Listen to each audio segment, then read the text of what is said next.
Good morning, everybody. I'm here with Bernie, the Master Gardener over at the Extension Office, and we are sad to say Bill is not here today. Bernie and I will be doing the plant clinic. So as normal, just go ahead and leave your questions, comments, concerns in the comments, and we'll get to them. But I know Bernie wanted to talk about something this morning, so I'm gonna let him do that.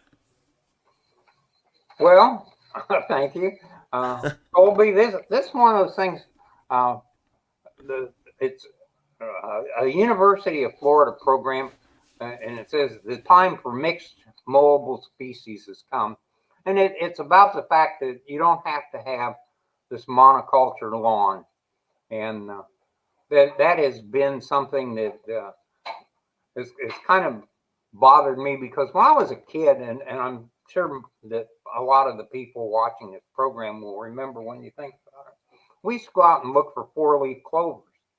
And the reason we could do that is the lawn had a lot of clover Mm. and it had some weeds and it had some grasses of various kinds. And as long as you kept it mowed and it wasn't more than 6 inches tall, nobody really complained. And that was an enjoyable thing. The kids went out and rolled in the yard, and everything was great. Well, in the 50s, they developed herbicides that allowed you to go through and kill the weeds, and they developed some grass strains that uh, you could make a monoculture, and everything was uniform. And it looked kind of neat, but that was what they had in the suburbs. And as people moved to the suburbs, that became more and more of a way things went. And eventually you end up with everybody has the exact same lawn, and a disease comes along or a bug comes along, and it's a major attack on the lawn because there is nothing there to stop. And it's like manna from heaven for this, whatever the bad thing is, it's got miles of the same thing, and it just goes through and it causes great devastation. And that's what we're having in Hernando County. If you have St. Augustine grass in Hernando County, it looks beautiful as long as everything is just right. And the minute things are not right, you don't mow it right, uh, you don't have enough water or something, it gets stressed for a lot of different reasons. There's some funguses that attack it. We used to have chinch bugs, but fortunately, we were able to pour enough poison in the county that not only did we get rid of all the chinch bugs, but I've noticed that people in the county don't have wings or six legs anymore. So the stuff was pretty effective. It got rid of everything bad, but it's still there and it's in the drinking water. So anyway, the little recipe that they have for a mixed lawn, and I thought I would read this real quick, is that you use some flowers and grasses and so forth. Well, they pick uh, creeping beggarweed, southern pencil flower, Mexican clover, some parsley, frog fruit, matchweed, crabgrass, some sedges, some spurges, sorrel, dayflower, purslane, mimosa, and blue-eyed grass.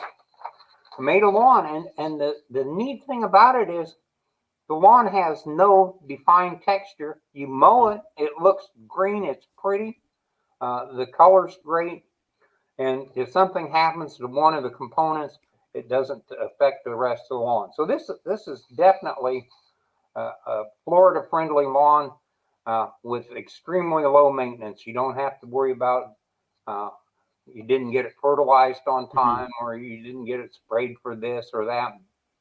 So Well, people that something. live in a homeowners association are going to have a hard time selling that to homeowners. But Yeah. Yeah, for sure.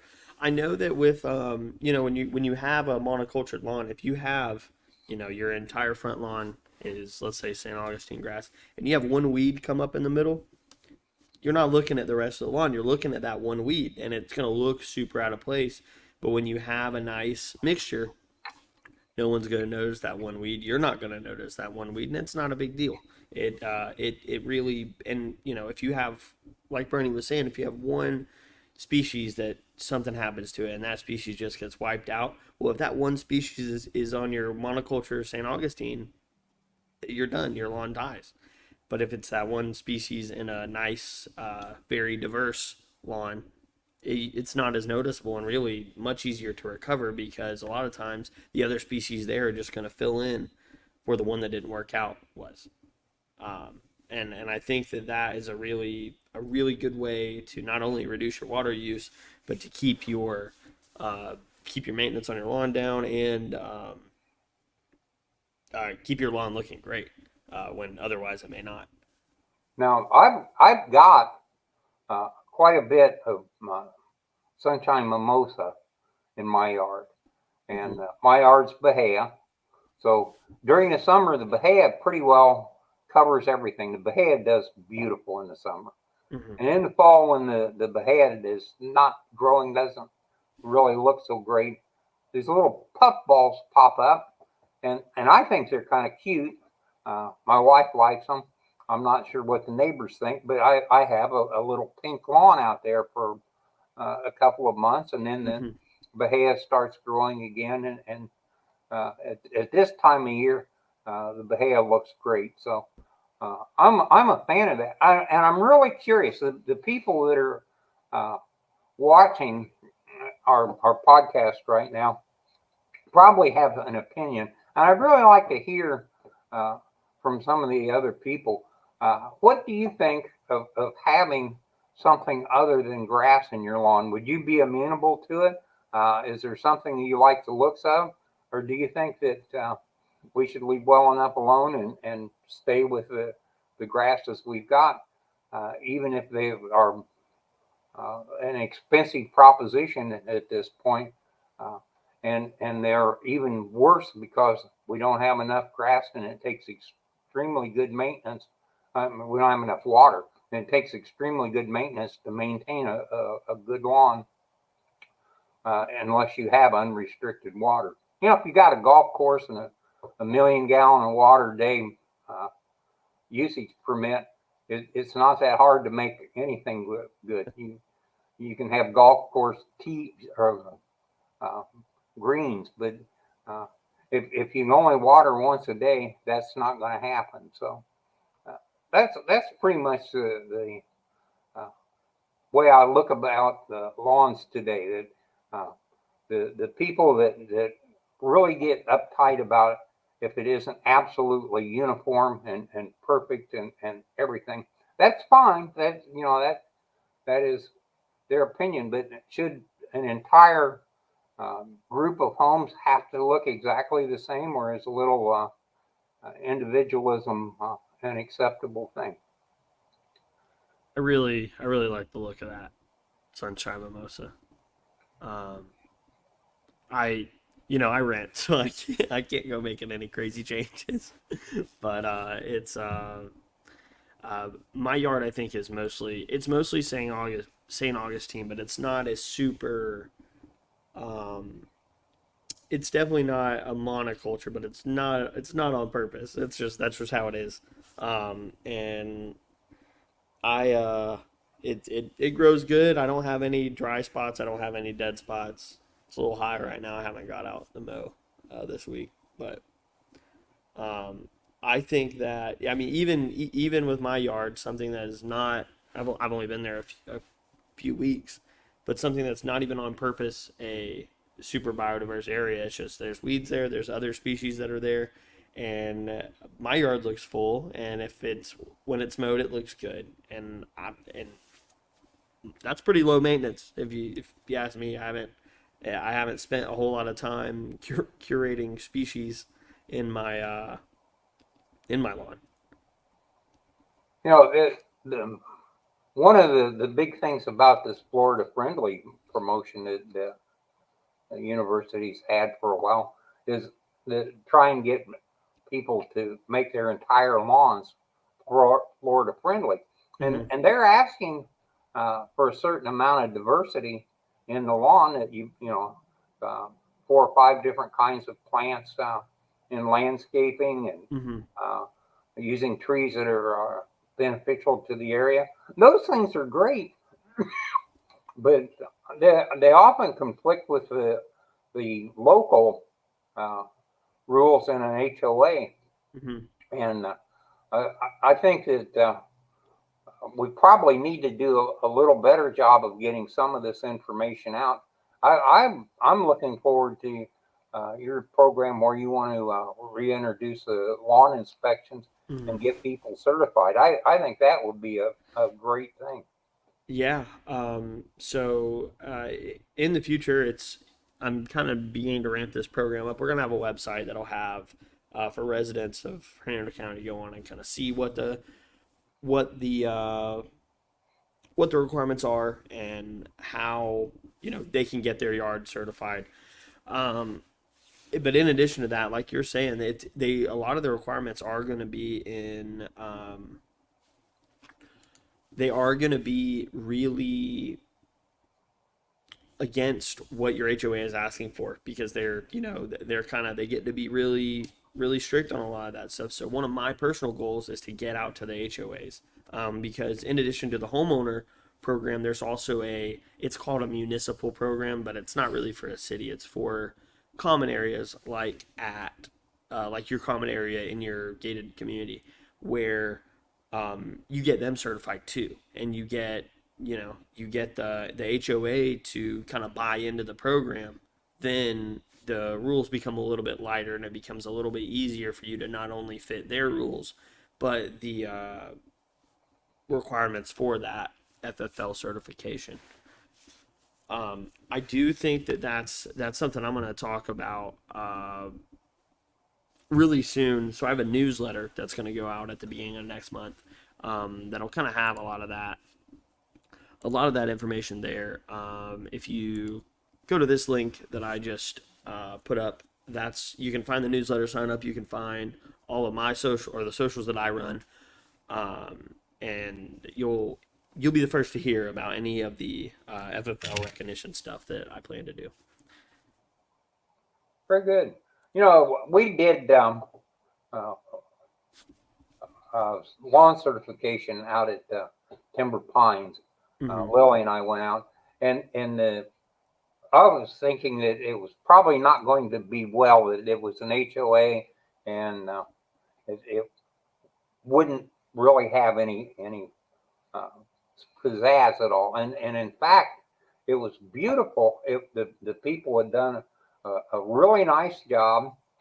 Uh, it had a lot of diversity, and I was amazed. This was a very heads up group uh, that run the HOA. So they were allowed to do things as long as it wasn't detrimental. And I Mm-hmm. think that's the important thing, that the rule, instead of being you have to look exactly like this, the rule should be if you're not detrimental and it's an improvement to the property, Mm-hmm. go for it. And you can do that in some of these homeowner associations. You can't do it in others. So Yeah, I know. I know that a lot of several of them are very like uh, my significant other. Her parents live in one that's pretty. You buy the book and they'll get you. Um, so like I said, one of my goals is to get out to these HOAs and like personally talk to them and be like, listen, we can. This is not only beneficial for you, it's beneficial for us, it's beneficial for everyone because we're saving water, we're treating the environment well. I really like what Teresa said here. Lawns are outdated and contaminate our aquifer due to fertilizer and pesticides. And she really followed it up with a great comment that it's very long and it's hard for me to display. So if you're on Facebook, you can see it.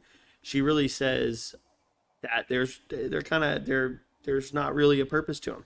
Uh, and I don't really I'm not a big fan of going out and mowing. It's hot. It's not fun. Um, and it's sort of like that, like having that big yard is almost just hey, look at me, I have this perfectly manicured yard that I have the flexibility and time to spend all this money on to be able to fix and And really, it's you can cultivate your land in a way that is super helpful and super what is it, environmentally friendly without it being, and it can even look good instead of doing, the cookie cutter monoculture that everyone on your street has that is incredibly ecologically irresponsible.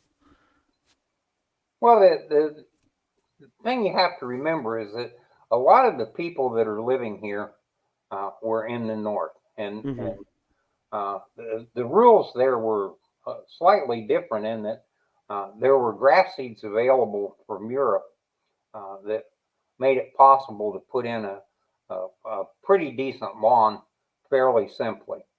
Mm-hmm. So if you had soil characteristics that matched up with some of the European grass seeds, you could have a pretty decent lawn. And a lot of those people came from uh, came from Europe where uh, if you lived in town, you had no lawn.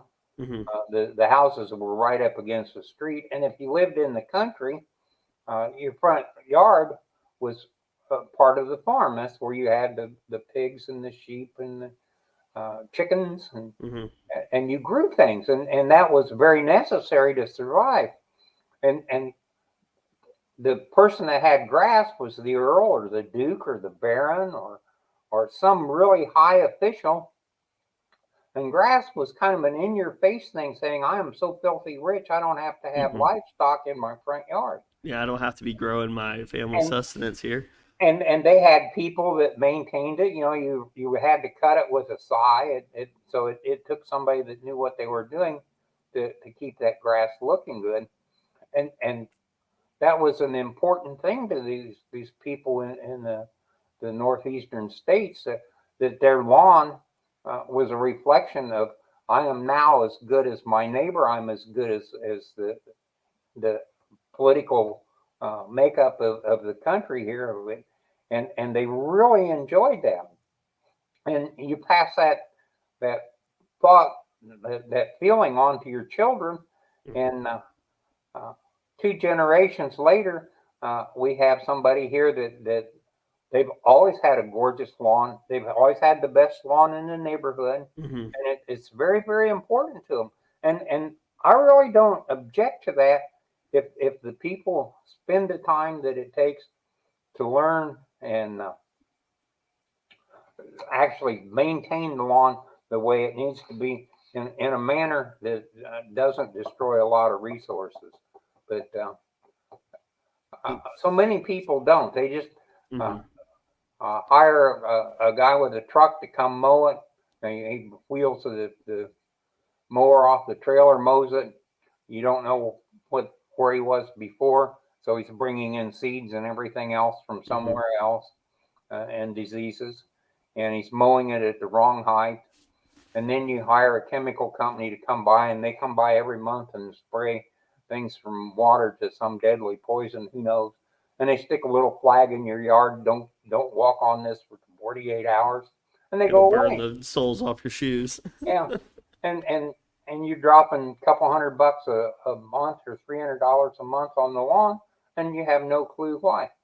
So Well, I think that a lot of another issue is that, Florida is a much different environment than a lot of the places up north. Like if you think about in Europe, like where uh like latitude, like how the latitudes work, you're even with Europe up in, the Midwest and like Ohio, Pennsylvania, like that area, you're right in it.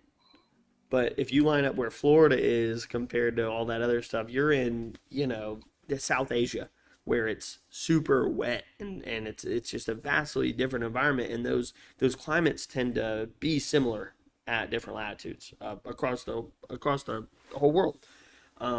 But when you come down to Florida and we have a very in the continental United States anyway, there's very few ecosystems that are as fragile and as diverse as what we have here. And even in Central Florida, where we're not in the South, and it's not super tropical, but it is, we still have some incredibly diverse areas and some incredibly fragile areas that have been affected by humans for a long time. So I think if you remember that, and like, don't try to make a Pennsylvania lawn in Florida. Let's make a Florida lawn. You know what I Yeah. mean? Another thing is we need to plant some Florida plants, or Florida friendlier plants. Uh, Things that you can't do up north. Mm-hmm. It would be fun here. Pineapples. Plant some pineapples. Plant a banana tree. Maybe you'll get bananas, maybe you won't. But the foliage looks kind of neat, and it Mm-hmm. gives you something that looks like you're in Florida. And Yeah. if you go a little farther south, bananas do pretty good. Uh, we have an unusual situation in soil. If you amend the soil a little bit, you can grow about anything in a Mm-hmm. vegetable crop. Uh, you just have to learn that you plant at totally different time here. So uh, I think that gardening in Florida is kind of a really neat opportunity. So, well, hi there, Pinellas County. That's one of the great counties. That's a spot you can do about anything you want because they've got a very unusual climate. The a lot of water.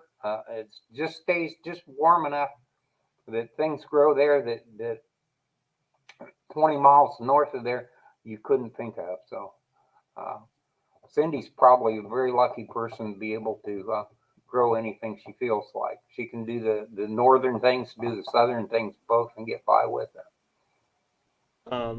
I had a thought the other day. I thought about you when you say, oh, this one guy, this one dude that don't know anything about what he's doing, he's going to be able to grow the plant that you've been trying to grow forever.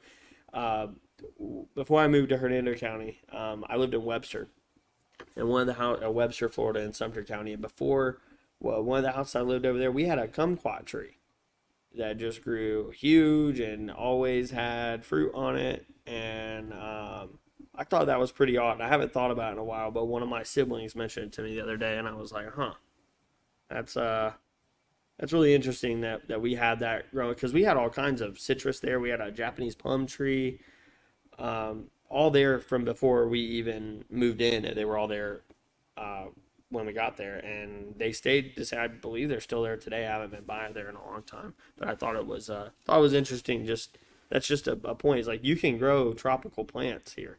Um, it is something to be aware of. And you can grow things that look like they ought to be tropical and aren't.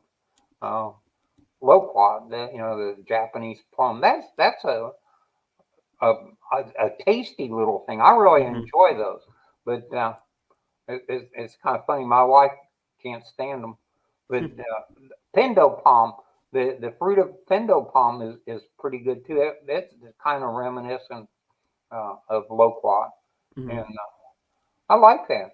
And you know, a lot of these plants may not work every year. You get a freeze and you don't get any crop, but you know that's the fun of actually doing something rather than standing back and saying, "Boy, I wish I could do that." If you Hmm. don't try it, I'm a firm believer. If you don't spend a lot of money on a plant, you should be able to put in anything you want and see what happens. You know, the worst thing that happens is I bought a $6 plant and it grew for a year and died, and I'm out $6. But you've got an education. You now know more about that plant than anybody in your neighborhood. Hmm. I like So to think about stuff like that. Like, did I have $6 worth of entertainment or fun doing this, or whenever it is I spend money on it? Did I get my $6 worth, or did I get my $8 worth, $10 worth, whatever, on something I bought, even if it's gone or doesn't exist anymore when I'm done? If I got that, then I look at it and I'm pretty happy with it.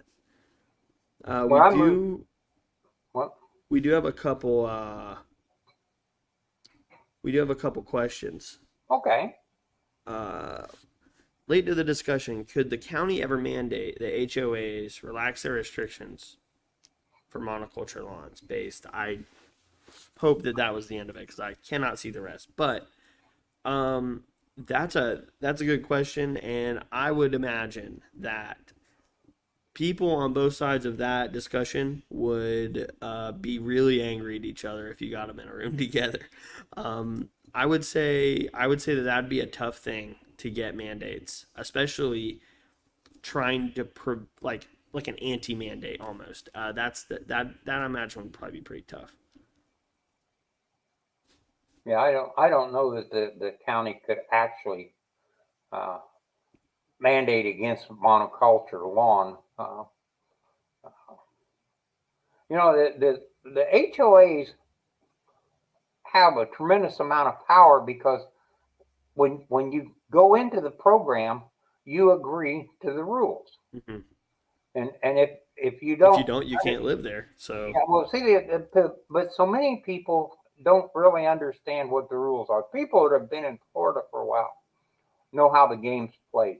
But if you move here from out of state, you look and here's always happy people in these wonderful little houses, and you want a wonderful little house, so you buy the house, and they say here's the package of what the rules are, and you assume that the rules can't be much worse than what they were wherever you move from, and you sign up, and then you find out that you can't do this and you can't do that, and you can't do something else, and you get fined because you left your car out in the driveway overnight, and the rules say that it has to be in a garage.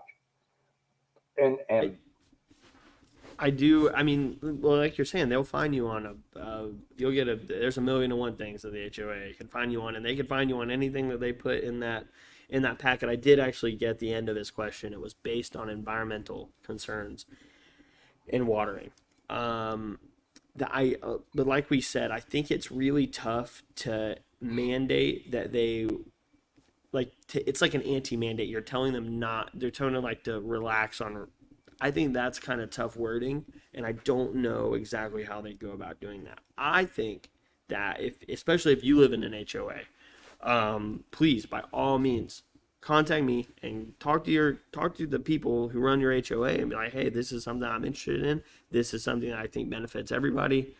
XYZ, and get them in contact with me because I would love to speak to any HOA um, regarding getting FFL into your homeowners association. I think that is a wonderful thing, and I think it's helpful for everyone.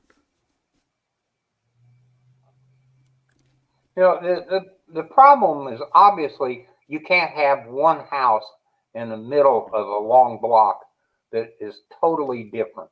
If Mm-hmm. if you have all French villas and somebody wants to put a ranch style western look in the middle and have rocks in front of the front yard and all the things, it's going to look totally out of place. So the artistic committee in a homeowners association really has a tremendous amount of leverage, Mm-hmm. and some of it's necessary. And if some of it is overly restrictive and a problem, uh, people need to learn to run for these offices. They're primarily elected uh, people running the thing, and if you don't agree with what your elected people are doing, uh, get some new ones in. But uh, like so many things, the people that would do the best job don't want any part of running it, and it ends up with the people that don't do the best job are the ones that take the position. So um, it's sad. There are some very very well run homeowners associations, and there's some very terrible ones. But then that's true of everything that you run into in life. It's it's not a problem until you come up against something that you want to do that they don't want you to do. So Mm-hmm.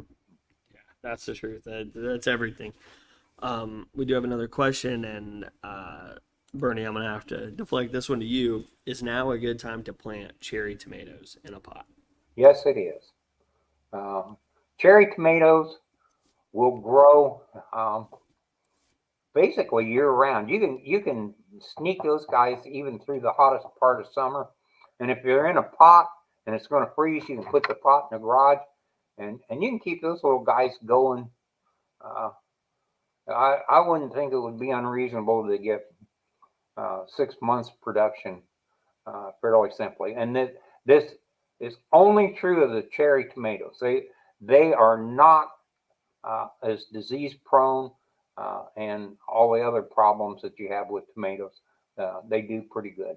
So I would definitely plan on using a 5-gallon pot and grow them until you need to stake them up, and you can't put any taller stakes because you can't reach any higher. So when your supports in the 5-gallon pot get to be more than about 5 feet tall, then it's time to throw that plant away and start another one. But I love cherry tomatoes. You can do them year round here. Good to know. And we have Teresa put some links up, like, and I've read this article. This is a good one. If you're in the Facebook comments, and seems like my having some camera issues. Wonderful.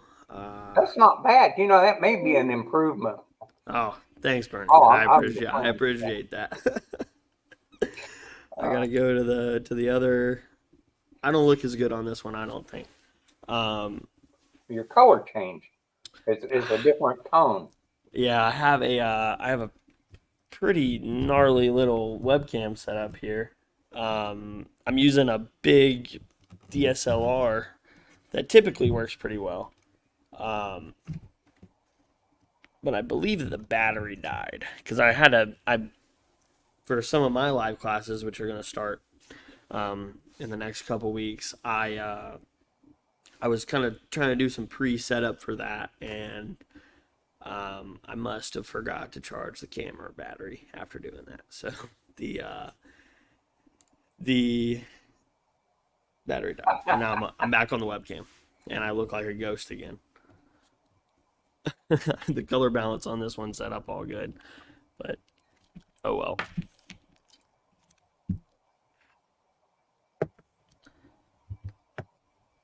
So it says our design review board is pretty flexible. Unfortunately, in the community development district guideline, you must have grass on 50% of your property, and only grass can be planted in the strip. When you say strip, is that referring to like between the sidewalk and the? There you go. Okay. That's interesting. That's because grass. I mean, if you want to get technical, grass is a pretty loose term, I would say. I wonder if, like I said, if you want to email me, I'll put it up again. If you'd like to email me, maybe we can get in contact. I can get over there if you're local to Hernando County, and we can work something out. I would love to talk to some HOAs because that's an easy way to get the reach to a lot of people. And if everyone is being Florida friendly, then we're doing good stuff. We're saving a lot of water, and we're treating our environment very well. Well, the 50% grass, that's not terrible. That lets you do a really great start on a lot of landscaping.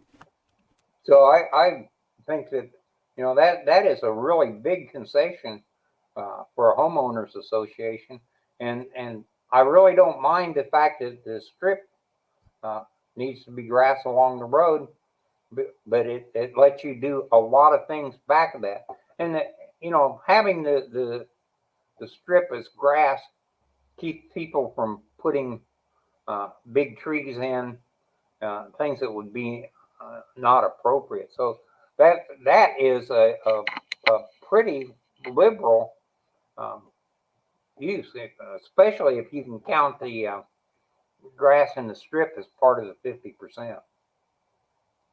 That's a very good point. And like I said, grass is that's a pretty, unless they specifically are referring to like St. Augustine or turf grass, grass is pretty that's That's encompasses a lot of different species of plants. Might be something to look into. Maybe get them on a technicality for getting for getting your the turf that you want. Man, We got some more. I think. Let me see here. Let's go back up a little bit. Teresa has us a nice link here for growing bananas in the landscape. We had a banana tree when I was younger at my grandma's house, and it because I read somewhere, and I don't know how true this is, but there's one variety of bananas that everyone eats. They're all clones of each other, something like that. Your edible bananas, because that banana tree that we had made not good bananas. It like I would not even consider them edible. Well, that the bananas you buy in a store Mm-hmm. are of a variety that there is no seed. They have to be clones. Mm-hmm. And if something happens, if all the places that grow those bananas get the disease that's killing the trees, then those type of bananas disappear. But there are many types of bananas available for a homeowner, and some are actually very, very good. So you can grow good bananas, and it depends on whether you're growing them because you want the fruit or you're just growing them Mm-hmm. for the landscaping. And the, I think they're a very interesting looking plant. And the wonderful part about them is, they freeze, they fall down to the ground, the little thing comes up next year, you got another banana plant, and they look tropical. So Mm-hmm. They do. They look very if tropical. that's what you want, and it's like bamboo. If you're careful on bamboo, there are some bamboos that uh, are reasonably safe to plant. There's some terrible bamboos that if you put one in, it's going to take over your entire yard. You're going to be sorry you have it, and it's going to leave a 9 million ton root structure underground that is Yeah. going to be impossible to get rid of. Well, I kind of err on the side of caution with bamboo specifically. Bamboo, while there are some let's call them non-problematic types of bamboo, they're really sometimes they're hard to tell apart. And I know there's two main like distinctions. I know there's clumping and creeping. And the creeping bamboo is almost never what you want. It'll spread and spread and spread and spread and spread all day. But even the clump of bamboo, it kind of goes out in a over time like this in a radius, and like you're saying, like that's a tough root structure to try to get rid of afterwards, and you can't really control where it's going to go. Um, Teresa put us up a link here for bamboo. Uh, Susan says, I don't have a homeowners association that has a landscaping regulations policy. Support the wildlife concept or corridor concept for 25 years, and wants to contribute to the old type victory garden concept and be more food independent. Is there any contact I could get free help to convert a wilded 50 by 50 foot area in the manner described above? Private land, I'm not sure. I don't know anything. I don't know of any resources for you. However, if you shoot me an email, and maybe I can uh, find a little bit of help for you, and I'll put that email back up here now.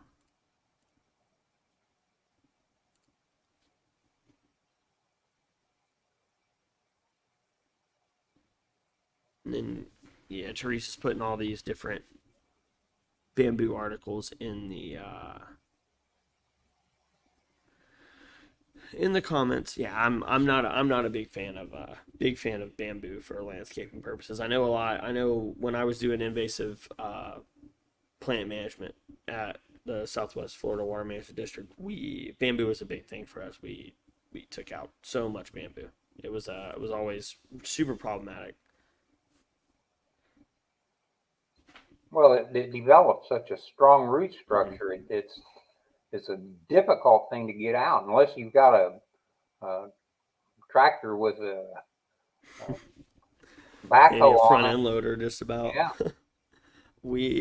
I mean, honestly, a lot of the times the bamboo we saw, what it would start as someone planted it on their fence line as a screen, really, and it would spread onto our side, like the state side of the property, and it was a you have to be careful because you'd really want to like nuke it with some root yeah. active herbicide, but you can't kill their bamboo that's in their yard. So it was a lot of mechanical control, and then you try to cut off the roots on our side, and it was always tough. On the off chance we did find it inside of completely enclosed in our property, we just made it not exist anymore. We killed it dead as a doornail. It's just it was one of those things. It's a lot of it's really hard to keep in control, and I think that there are many other options,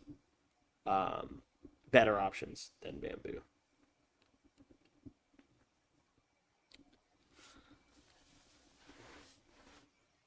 Um, do you know anything about the wildlife corridor concept? I learned a little bit about that while I was in school. They want to keep they want to keep a green space from the north to the south to allow like like within the state long distance migrations for a lot of it's like small mammal species, deer, the panther is a big one. Um, it's kind of interesting concept if you've never heard about it. It's something a good The read. the problem we have here, we have a big corridor in the eastern part of the county, but there's some breaks in the corridor, and it's been very, very difficult for them to maintain uh, because you end up with animals transiting through areas that have some higher density uh, people population problems, and it, it is it is difficult. But uh, there are a couple of groups that have been working to maintain the corridor from north to south, and it's a real fight because uh, if you have a wildlife corridor, that's the places that aren't built up. That's where the next subdivision should be. And Mm-hmm. we have these people that believe that animals are important and that things should be uh, left alone. And when we have this other group that believes that when the world's 100% paved over and covered with houses, it'll be utopia. And it's really sad, that the what's happened in Brazil and what's happened in Africa uh, should show people that what we're doing here isn't Mm-hmm. really all right. And uh, when you get to a point where the corridor no longer exists, and you realize that uh, part of that land that you eliminated was the aquifer recharge, and now the water problem becomes 10 times worse than it was. Uh, Mm-hmm. that the quality of life is not that great anymore. It's there's a lot of things against tremendous unlimited development, Mm-hmm. and then there's a lot of things for it. If you're uh, a contractor, or if you're a carpenter, or if you sell appliances, there are a lot of people that make a lot of money. I guess the problem just becomes there are a lot of people, Yeah. Yeah. and at some point, maybe we need to think about do we need to continue expanding the population of the state? Mhm. Well, I think sometimes people, and you're right. There are a bunch of people who care about the animals and care about uh like care about the environment on that level. But you have to think that about ecosystem services, which is a concept that I love. It's super interesting. So like I said earlier, the Florida ecosystems are all relatively delicate, And when you take anything off that, it exists in a balance. And when you pull a piece out of that and take that as, oh, you ran all the animals out of this place, or this animal is extinct now, this plant is extinct now because of this development, that ecosystem is thrown out of whack. And they are, um, different parts of that are going to move and change, and that delicate balance that has existed for centuries before people even thought about coming here, um, millennia even before people thought about coming here, is now thrown off. And those that delicate balance provides many ecosystem services. A lot of them deal with your water availability, your water being clean, your water being naturally filtered. And when all that stuff gets thrown off, the ecosystem services cease, and then people's lives get worse. And I think that people have to realize that the environment treats us way better than we treat it. And if you disregard that for long enough and you make those services stop, you will see a decrease in your quality of life because of this. And treating the environment is not just good for, it's not just to make you feel good. It's there is a tangible, real life use that increases human quality of life. I'm pretty passionate about that. That's a big thing that I think is a important thing to remember. Well, that is one of your points in the 9 points of a Florida friendly Mm-hmm. yard, Florida friendly landscape is protect the wildlife, and that really is important. If you don't have birds and you don't have squirrels and you don't have all these little things that are running around, and you don't have fish and you don't have bears, and eventually you don't have anything but people, and is life as much fun? Those things add something uh, to everybody's life, and uh, there are some Grinches out there that really don't like any of the animals, but my wife is a volunteer at Homosassa Park, and if I didn't like animals, I'd be a single person. So I don't object at all. And uh, the deer eat my guava, and it's my fault if I didn't get out there quick enough and get them. Uh, I guess the deer are entitled to them. We have the wild turkeys walk through the yard. I really don't think that's kind of neat. So you go out and mow, and uh, the cattle egrets start following behind the mower, eating the insects. Mm-hmm. That's kind of a neat thing. I don't even mind the snakes in Florida.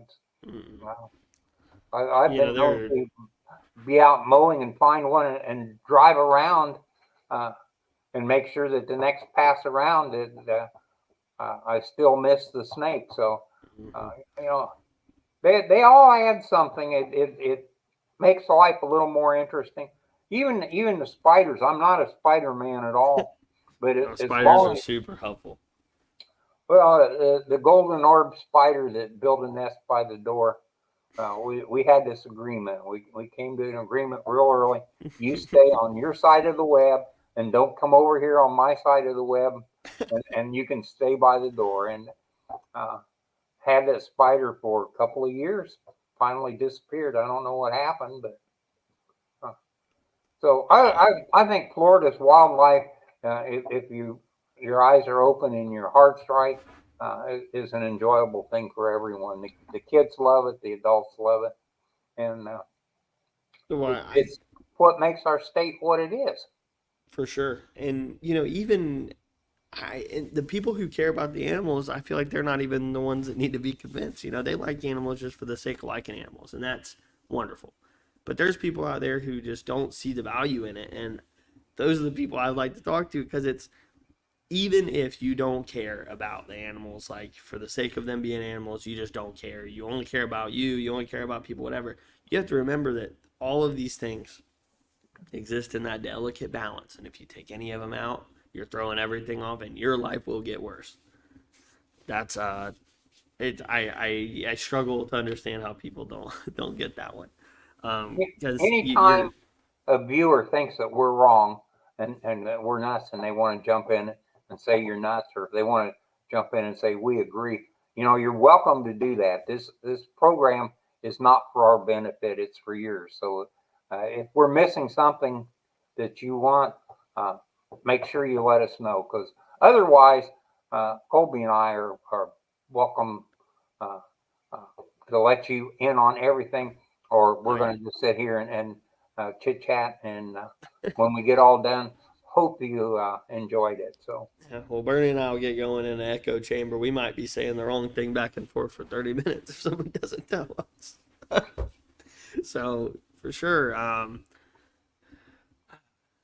Susan says that that orb spider has a 4-year life if it survives winter and the birds. So, Bernie, I don't know what happened to your orb spider. the neat thing about it is the female's the big one, and then down on the corner of Mm-hmm. the web someplace is this little tiny spider, and that's the him. So the husband is, in that case, stuck off in the side. The gal Mm-hmm. runs the roost. That's her place. So So that's called that's interesting. It's called sexual dimorphism. So you have that's and in insects, it's really typically your female insect tends to be way bigger than the male insect, and that's praying mantises. Most spiders, well, the spiders aren't insects, but in a lot of, let's call them bugs for sake of simplicity. That's what happens a lot. But even like cardinals being red, or male cardinals being red and female cardinals being brown. That's sexual dimorphism too, but it's super with bugs and insects, spiders and such. It's super interesting how that works. Cindy said it's the people in my community that live on the pond and complain about the wildlife. Uh, that's something. I ran into that too. Being where I'm from, that everywhere is the wildlife, and oh well, I don't like seeing the snakes in my yard. I don't like it. We live in the middle of nowhere. You're gonna have snakes in your yard, and if you're gonna get all upset about a little grass snake in your yard, I think you might need to move somewhere else. yeah, I spent most of my working years working at an airport, Mm-hmm. and it was almost always the airport was there, and people moved near the airport because it was a neat place to live.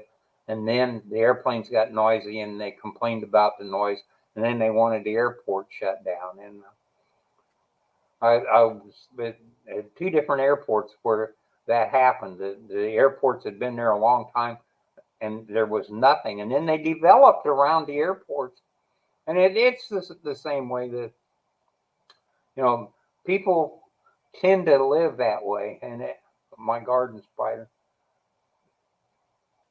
I love it myself.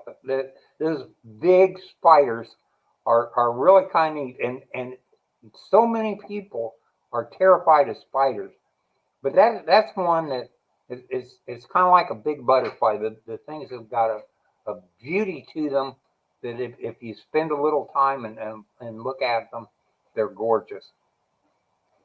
Bernie mentioned either last week or the week before that if you go outside at night and shine your flashlight in the yard, you'll see all the wolf spiders, their eyes, because they reflect the light back at you. And I keep forgetting to try it, but I need to do that this week. Um, we have black racers and corn snakes here. Love them. I'm a big fan of native snakes. It's very cool, and I've been told by people my whole life, well, the only good snake's a dead snake. Well, that's just not true. Um, Native snakes are incredibly important to native ecosystems. They slot really nicely in the food chain as a predator and a prey animal. And without them, if there were no snakes, you would notice. Not in a good way. Got up one morning, and the two cats out in the kitchen are doing something, and I go over and look, and there was a coral snake. Oh my goodness. And I swept it into a bucket, took it 2 blocks away, and dumped it in the woods. Mm-hmm. Man, I haven't had You know, I the snakes that we have, if, with some exceptions, you know, a pygmy rattlesnake is pretty nasty. You mess mm-hmm. at all with a pygmy, and you're going to get bitten, and it's going to be nasty. All right. Well, water But moccasins the the same way. They're pretty rest of the aggressive. snakes are pretty much uh, leave you alone. And black racers are really a neat snake. If you have black racers, you probably don't have any problem with any other snake, Mm-hmm. and they really don't bother anything. So I have learned that the Florida snakes are really pretty good. The coral snake, you know, uh, people that get bit with a coral snake get bit in the hand, which Because tells you what does that that tell you? if you had left the stupid thing alone, you wouldn't be in the position you're in. So they're not out to attack. They're out living their life, Mm-hmm. and it's a live let live situation. Uh, corn snakes are the same way. One of the nurseries here in the county had a corn snake that had been in the nursery for several years, lived in this one little section, and if he didn't know you and know that you knew about it being there, when you went to the nursery, he'd tell you that there's a corn snake over there. Don't get excited. And I'd see it. I'd go to the nursery every week, and I'd see the snake probably every other visit. Hmm. So uh, We had a couple indigo snakes at my house when I was a teenager. I believe they were like a mating pair. And indigo snakes are not super common. Um, but I remember one time we caught one of them and brought it. We brought it in the house, and nobody liked that. That was it was funny for us, but my brothers and I, but it wasn't funny for anyone else. um, but I saw a comment up here: free pest control, and that is the truth. You know, your snakes are going to take care of a lot of rodents. I think the smaller snakes will eat bugs. They'll eat beetles and caterpillars and moths and all kinds of stuff. we get quite a few snakes brought in for identification, and Yeah, unfortunately, people bring both pieces in and say, "What is this?" or "What was this?" And it's really sad. Uh, yeah. and You shouldn't be killing a snake unless it like poses a direct threat to your, or direct threat to you, your pets, or your kids, or something. one of the nicest snakes we got, is a little bigger than a pencil. It's black. It's got a little orange ring around its Mm-hmm. neck, and they are really docile. I mean, Oh, you can just run those through your fingers. I can't yeah, remember what they're called off the top of my ringneck. head. Oh, ringneck. Yeah, yeah. Yeah, They almost look like worms. yeah. But you can just run them. You can pick that thing up. If you see one in front of your front door, which is where I've always seen them, you can just pick it up and set it off. They're not going to get you. Um, I've had some run-ins with snakes I didn't want to mess with. They're the old the swift mud. I ran into water moccasins so often, but the thing is, if you're not like poking them, prodding them, kicking them, they leave you alone, and that's kind of the lesson I think of the day is just don't mess with the dang snakes. I believe we're getting close to time here, so let's make sure not missing any questions. I don't think so. Well, Bernie, Well, you got anything else? I do. I'll All right. something to end this with.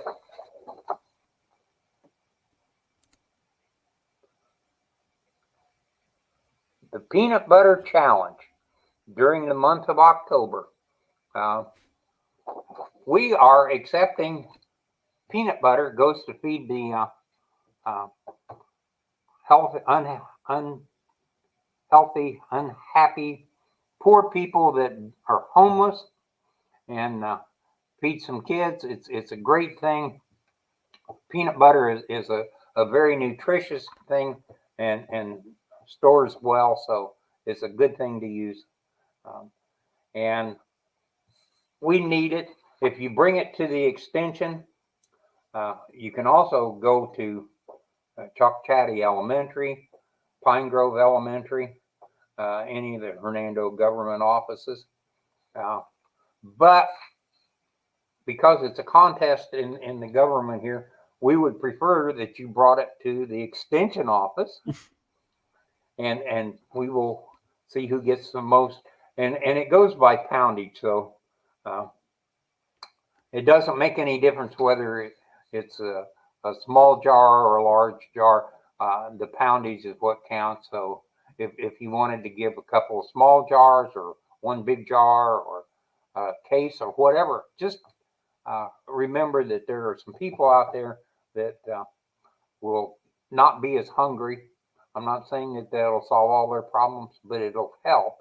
And it is a start, and we would sure appreciate it. So uh, if you're in the area and you can do it, uh, please contribute some peanut butter to the peanut butter challenge.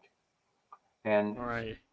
That's a good thing, man. You're right. Every little bit helps. So go buy Bernie a 5 gallon tub of peanut butter oh, that from would be Sam's Club. great. But I would be completely happy if it's only 8 ounces if you do it. Anything, any amount, any peanut butter jar, and any brand. We're not choosy at all. I know choosy mothers choose that one particular brand, but we don't care.